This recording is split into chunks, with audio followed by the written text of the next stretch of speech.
Welcome to the Daily Chronological Bible. My name's Hunter, and we are reading through the Bible in chronological order as a single story. And that story is all about Jesus. It is a revelation of Him, and He has revealed to us the heart of the Father. Today, September the 3rd, we are reading in the book of 1 Chronicles chapter 8 and chapter 9. Then we go to Daniel chapter 4 verses 1 through 37 and Ezekiel chapter 40 verses 1 through 37. We're reading from the New Living Translation. This is the word of the Lord. 1 Chronicles chapter 8, beginning in verse 29. Jael, the father of Gibeon, lived in the town of Gibeon. His wife's name was Maacah, and his oldest son was named Abaddon. Jael's other sons were Zur, Kish, Baal, Ner, Nadab, Gedor, Ahio, Zechariah, and Mikloth, who was the father of Shemim. All these families lived near each other in Jerusalem. Ner was the father of Kish, Kish was the father of Saul, Saul was the father of Jonathan, Melchishua, Abinadab, and Eshbaal. Jonathan was the father of Merib-Baal, Merib-Baal was the father of Micah, Micah was the father of Pithon, Melech, Tereah, and Ahaz. Ahaz was the father of Jadah, Jadah was the father of Alameth, Asmaveth, and Zimri. Zimri was the father of Moza, Moza was the father of Beniah. Beniah was the father of Raphahiah, Raphahiah was the father of Elishah. Elishah was the father of Azel. Azel had 6 sons, Azrikam, Bokuru, Ishmael, Shariah, Obadiah, and Hanan. These were the sons of Azel. Azel's brother Eshek had 3 sons. The first was Ulam, the second was Jeush, and the third was Elephelet. Ulam's sons were all mighty warriors and expert archers. They had many sons and grandsons, 150 in all. All these were the descendants of Benjamin. 1 Chronicles 9. So while Israel was listed in the genealogical records in the books of the kings of Israel, the people of Judah were exiled to Babylon because they were unfaithful to the Lord. Daniel 4. Nebuchadnezzar's dream about a tree. King Nebuchadnezzar sent this message to the people of every race and nation and language throughout the world. Peace and prosperity to you. I want you all to know about the miraculous signs and wonders the Most High God has performed for me. How great are His signs, how powerful His wonders. His kingdom will last forever, His rule through all generations. I, Nebuchadnezzar, was living in my palace in comfort and prosperity. But one night I had a dream that frightened me. I saw visions that terrified me as I lay in my bed. So I issued an order calling in all my wise men of Babylon, so they could tell me what my dream meant. When all the magicians, enchanters, astrologers, and fortune-tellers came in, I told them the dream, but they could not tell me what it meant. At last Daniel came in before me, and I told him the dream. He was named Belteshazzar, after my God, and the spirit of the holy gods is in him. I said to him, Belteshazzar, chief of the magicians, I know that the spirit of the holy gods is in you, and that no mystery is too great for you to solve. Now tell me what my dream means. While I was lying in my bed, this is what I dreamed. I saw a large tree in the middle of the earth. The tree grew very tall and strong, reaching high into the heavens for all the world to see. It had fresh green leaves, and it was loaded with fruit for all to eat. Wild animals lived in its shade, and birds nested in its branches. All the world was fed from this tree. Then, as I lay there dreaming, I saw a messenger, a holy one, coming down from heaven. The messenger shouted, Cut down the tree and lop off its branches. Shake off its leaves and scatter its fruit. Chase the wild animals from its shade and the birds from its branches. But leave the stump and the roots in the ground, bound with a band of iron and bronze and surrounded by tender grass. Now let him be drenched with the dew of heaven, and let him live with the wild animals among the plants of the field. For 7 periods of time, let him have the mind of a wild animal instead of the mind of a human. for this has been decreed by the messengers. It is commanded by the Holy One, so that everyone may know that the Most High rules over the kingdoms of the world. He gives them to anyone he chooses, even to the lowliest of people. Belteshazzar, that was the dream that I, King Nebuchadnezzar, had. Now tell me what it means, for none of the wise men of my kingdom can do so, but you can tell me, because the spirit of the holy gods is in you." Upon hearing this, Daniel, also known as Belteshazzar, was overcome for a time, frightened by the meaning of the dream. Then the king said to him, "Belteshazzar, don't be alarmed by the dream and what it means." Belteshazzar replied, "I wish the events foreshadowed in this dream would happen to your enemies, my lord, and not to you. The tree you saw was growing very tall and strong, reaching high into the heavens for all the world to see. It had fresh green leaves and was loaded with fruit for all to eat. Wild animals lived in its shade and birds nested in its branches. That tree, your majesty, is you, for you have grown strong and great. Your greatness reaches up to heaven and your rule to the ends of the earth."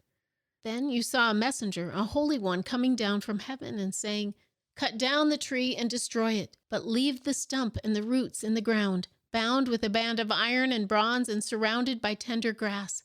Let him be drenched with the dew of heaven. Let him live with the animals of the field for 7 periods of time."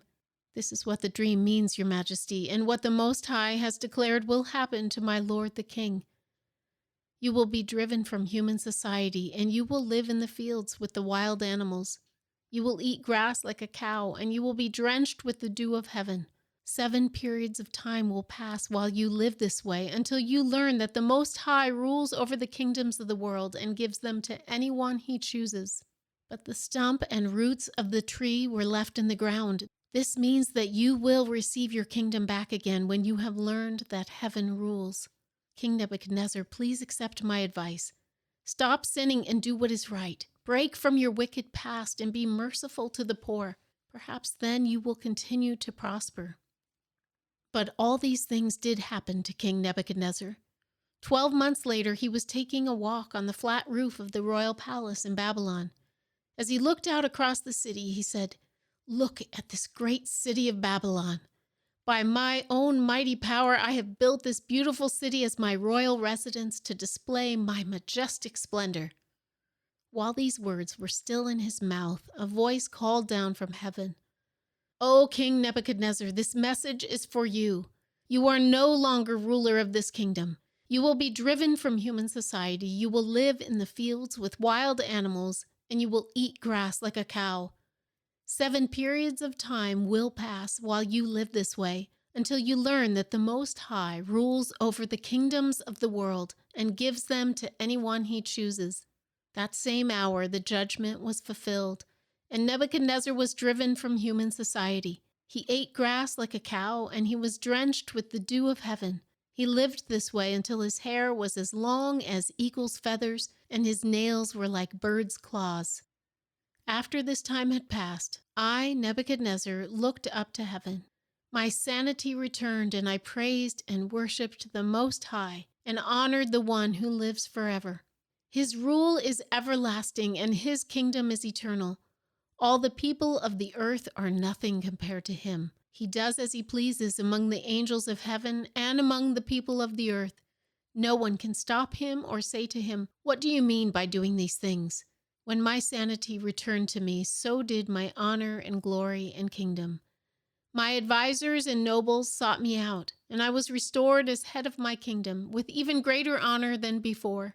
Now I, Nebuchadnezzar, praise and glorify and honor the King of heaven.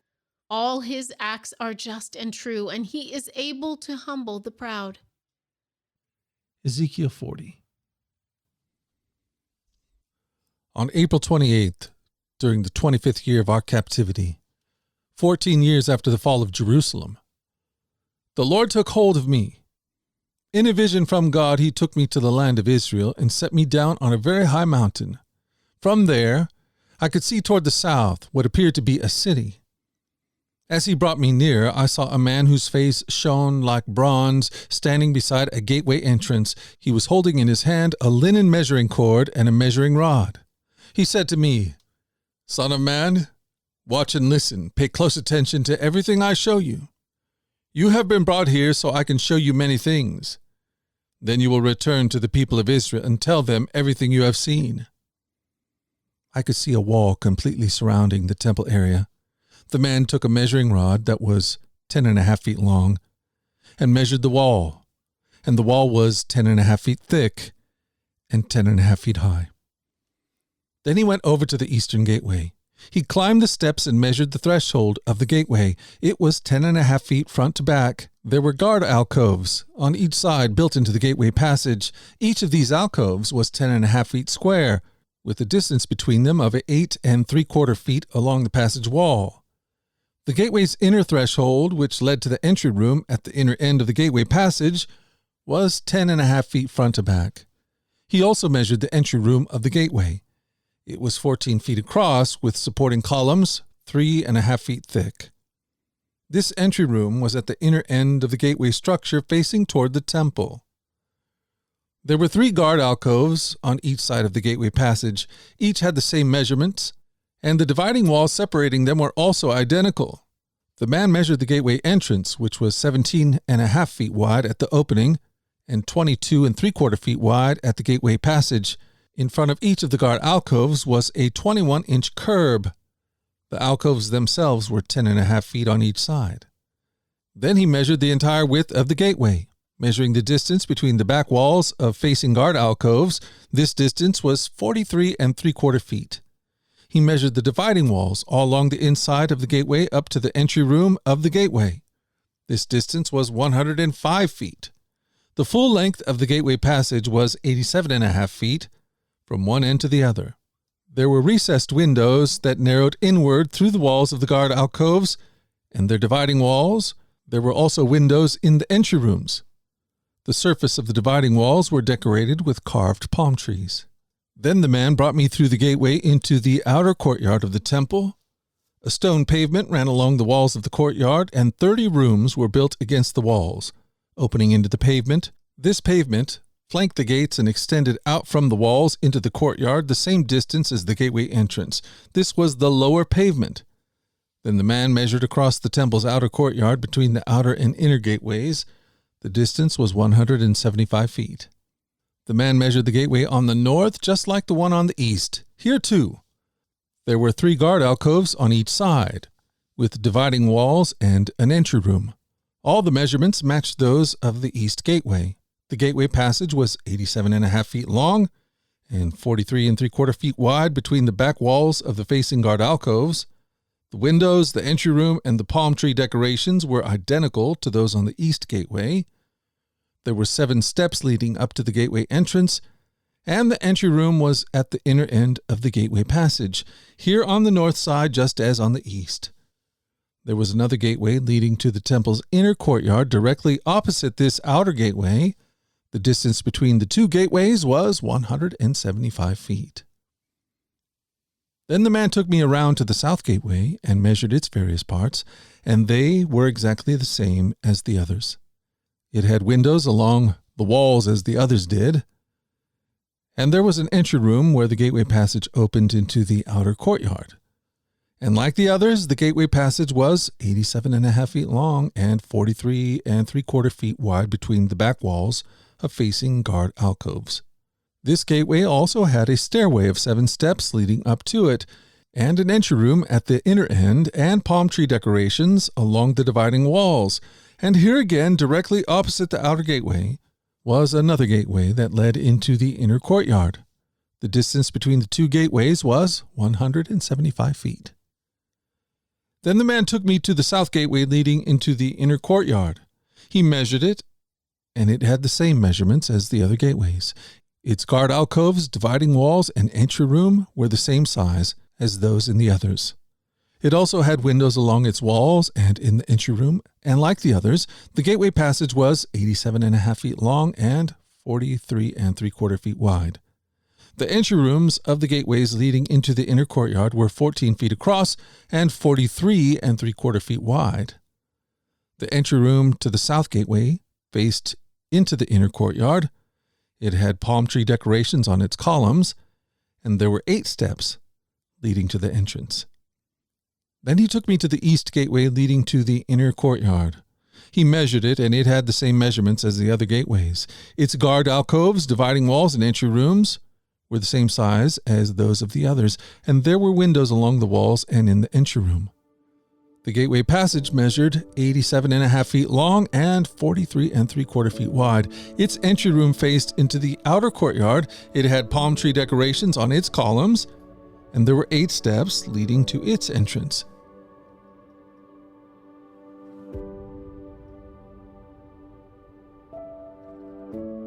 Thank you for joining us at the Daily Chronological Bible. You can find the specifics of our reading plan in the 1-year Chronological Bible published by Tyndall Press. And discover more about our other podcasts at dailyradiobible.com, where people from all around the world come to join us in this journey through the Scriptures, where we allow the Scriptures to point us to the God who is love, the God revealed to us fully in Jesus.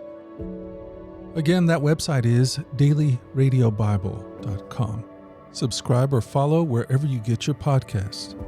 Until tomorrow, let's go forward in God's joy. Let's let His joy be our strength. And let us always remember this, that you are loved. No doubt about it. Alrighty, I'll talk to you again tomorrow. Bye-bye.